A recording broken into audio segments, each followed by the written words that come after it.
Pertama sekali, Assalamualaikum dan selamat sejahtera dan salam satu Malaysia kepada guru jemputan, rakan sekumpulan, pelajar-pelajar sekolah dan rakan-rakan yang dikasihi sekalian. Pertama sekali, saya ingin memanjatkan rasa syukur kepada Tuhan Pencipta sekalian alam kerana telah memberikan peluang dan kesempatan untuk kita semua berjumpa di dalam sesi Google Meet pada hari ini dalam program Sembang Santai Hala 7 selepas SPM. Semoga dengan pelaksanaan program kita pada hari ini, semua pelajar sekolah-sekolah yang turut serta, terutamanya pelajar-pelajar yang bakal menduduki peperiksaan SPM pada tahun hadapan, dapat didedahkan sedikit sebanyak tentang informasi berkenaan hala tuju anda selepas saja menduduki peperiksaan Sijil Pelajaran Malaysia. Jadi, tanpa melengahkan lagi masa, saya menjemput guru jemputan kita pada hari ini iaitu Puan Siti Hajar binti Saad selaku Guru Bimbingan Kaunseling SMK Aminuddin Baki yang terletak di Johor Bahru untuk memberikan taklimat. Untuk pengetahuan semua, beliau merupakan bekas pelajar di Universiti Utara Malaysia pada tahun 2006 hingga tahun 2010 dalam jurusan Ijazah Sarjana Muda Pendidikan Bimbingan dan Kaunseling. Selepas menamatkan pengajian tersebut, beliau mula bertugas sebagai Guru Bimbingan Kaunseling pada bulan Jun tahun 2011. Dengan segala hormatnya, saya mempersilakan. Bismillahirrahmanirrahim. Assalamualaikum warahmatullahi wabarakatuh dan selamat sejahtera. Yang saya kasihi, adik-adik, adik-adik dari kumpulan 6, yang diketuai oleh saudara Khairul Amirul, saudara Khairul Amirul, dan barisan AJK-nya semua. Terima kasih atas jemputan ni. Juga yang saya kasihi, sayangi adik-adik saya di SAB, pelajar-pelajar calon-calon SPM 2021. Siapa yang tahu tarikh SPM tahun ni? Secara spesifiknya, bila tarikh SPM tahun ni? Cuma jangkaannya ialah pada bulan Mac lah tahun 2022. Jadi saya pun tadi baru je buka website lembaga peperiksaan. Nampaknya belum lagi diberi tarikh yang spesifik lah bila sebenarnya tarikh peperiksaan SPM. Beberapa pilihan hala tuju anda. Right, yang pertama ni, yang paling glamour lah paling glamour sekali yang biasanya pelajar-pelajar dengar ialah diploma. Selain diploma juga, kita juga ada kursus asasi. Kemudian matrikulasi. Selain tu ada sijil kemahiran, STPM, ada A-level dan juga bekerja. Ini juga pilihan hala tuju anda kan. Jadi tak ada halangan, tak ada orang kata apa, tiada paksaan. Kalau dah tak boleh nak sambung belajar, mungkin bekerjalah pilihannya kan. Anda boleh take note lah pilihan selepas SPM. Boleh pilih salah satu daripada yang dinyatakan di sini. Destinasi hala tuju anda. Bagi program asasi ataupun diploma, kamu boleh mohon ke universiti awam atau politeknik ataupun institusi MARA ataupun universiti atau kolej swasta. Seterusnya, bagi peringkat matrikulasi, nama dia memang sijil matrikulasi. Jadi tempat belajarnya ialah di kolej matrikulasi. Seterusnya peringkat STPM. STPM ni ialah tingkatan 6 lah sebenarnya. STPM ni, tempat belajarnya ialah di sekolah. Sijil kemahiran ni ada banyak lah. Sijil kemahiran ada di banyak institusi kemahiran di negara kita ni. Contoh macam IKM, macam kolej komuniti, kolej MARA, dan sebagainya. Seterusnya untuk A-level, biasa dengan A-level. A-level ni ada di universiti ataupun kolej swasta. Kemudian bekerja, kalau bekerja, sama juga ada dua pilihan. Sama ada bekerja dengan kerajaan ataupun swasta. Ni dia, belajar sambil bekerja pun boleh juga. Bagi pelajar-pelajar lepasan SPM ataupun lepasan STPM atau lepasan diploma, kena biasa-biasalah dengan word UPU. UPU tu apa sebenarnya? Good Azhar. Yang lain, saya nampak kat sini ada 78 termasuk saya lah kan. Betul lah Azhar jawab tadi Maksudnya kalau pelajar-pelajar lepasan SPM, STPM, diploma, matrikulasi, nak sambung belajar pada peringkat yang lebih tinggi. Jadi UPU lah tempatnya.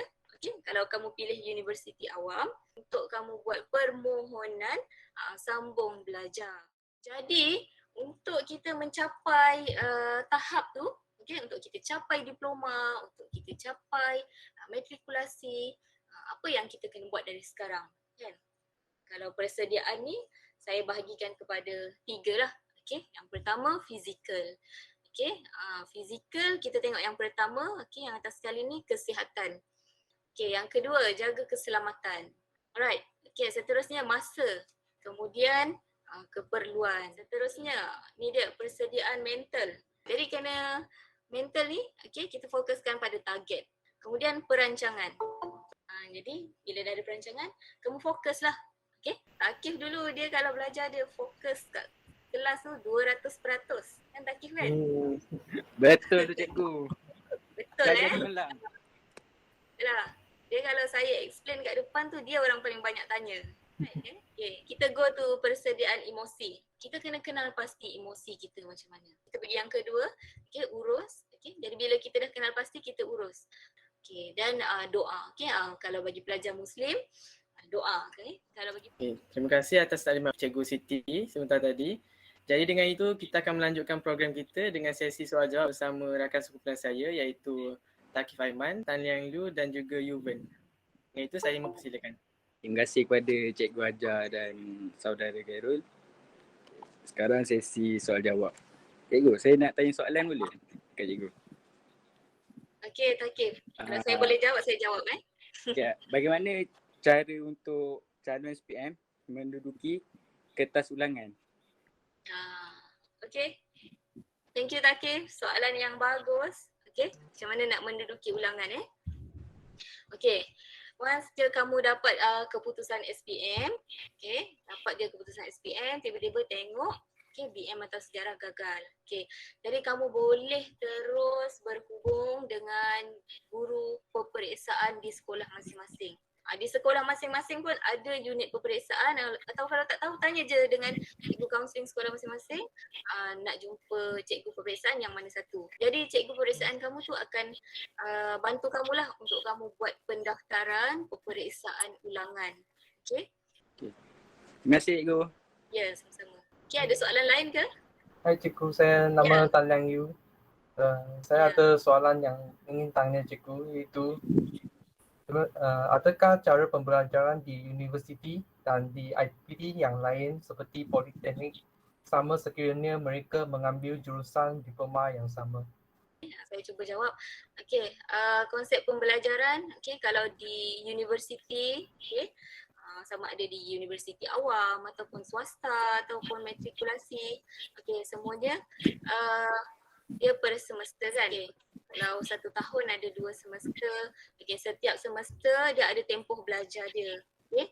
Dengan ada pembentangan, ada assignment, kemudian ada juga waktu peperiksaan. Jadi saya rasa mana-mana tempat pun prosesnya lebih kurang macam itulah. Okay, terima kasih cikgu. Ya, sama-sama. Hai cikgu, nama saya Yuven. Saya nak tanya soalan, boleh cikgu? Okey, teruskan Yuvan. Okey cikgu, yang pra-diploma tu sijil ke ataupun dia program untuk universiti Macam mana cikgu? Konsep Pra-diploma. Ya. Okey, thank you Yuvan. Okey, pra-diploma ni, okey, dia ialah program sebelum diploma. Okey, bagi pelajar-pelajar sebab syarat untuk belajar pra-diploma mungkin dia lebih rendah berbanding syarat untuk belajar diploma. Yang membezakan syarat kemasukan tu berbeza. Terima kasih cikgu. Ya, sama-sama.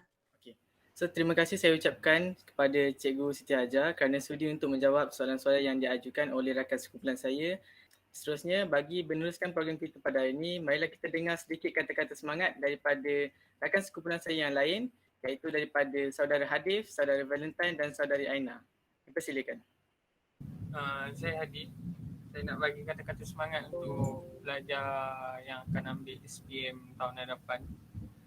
Dan saya nak cakap, berusahalah bersungguh-sungguh. Good luck, do all the best. Sakit untuk belajar tu sekejap je. Untuk SPM ni buat yang terbaik untuk masa depan kita juga. Jadi buat yang terbaik lah. Kita banggakan mak ayah kita. Kalau macam down, jumpa cikgu-cikgu yang korang percaya untuk bagi kata-kata semangat untuk korang build balik confident korang.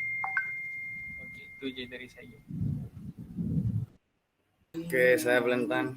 Saya ingin memberi sedikit kata-kata semangat pada korang yang akan menghadapi SPM. Berjuanglah sepenuh hati, karena sia tersebut bukanlah hanya sekeping kertas, tapi yang akan menentukan hal tujuh korang. Oke, itu saja daripada saya. Untuk pelajar-pelajar SPM, kita orang pun pernah rasa SPM ni macam mana kan. So, korang buatlah habis baik. Jangan stres. Kalau korang stres kat sekolah Amiruddin Baki ada cikgu hajar. Bukan boleh je luahkan apa yang korang nak luah. Dekat sekolah-sekolah lain boleh je cari cikgu yang korang rasa korang boleh nak luahkan rasa stres tu. So, buat yang terbaik. Korang bukan je harapan ibu bapa korang, tapi harapan negara juga. So, saya doakan yang terbaik untuk semua pelajar. And last but not least, siapa yang berminat dengan maritime knowledge ni, boleh je layari laman web kami NMUC dekat Google atau mana-mana website. And then boleh tengok course yang disediakan. Kalau berminat bolehlah daftarkan diri. Kami dekat sini amat meradukan kehadiran korang. Good luck. Okey, kita dah pun sampai ke penghujung program. Jadi dengan itu, saya mengambil kesempatan ini untuk mengucapkan ribuan terima kasih kepada guru jemputan iaitu Puan Siti Hajah binti Saad kerana telah sudi untuk menyertai dan memberikan taklimat serta berkongsi pendapat beliau dalam program ini. Semoga dengan taklimat yang telah diberikan oleh beliau dapat memberikan manfaat kepada pelajar-pelajar dan kita semua dalam menentukan hala tuju masing-masing. Tidak lupa juga, saya ingin mengucapkan ribuan terima kasih kepada pelajar-pelajar dan semua orang yang telah menyertai program pada hari ini. Akhir kata, saya minta maaf atas kekurangan saya. Yang baik daripada Tuhan, yang buruk daripada saya sendiri. Wabillahi taufiq wal hidayah. Assalamualaikum warahmatullahi wabarakatuh.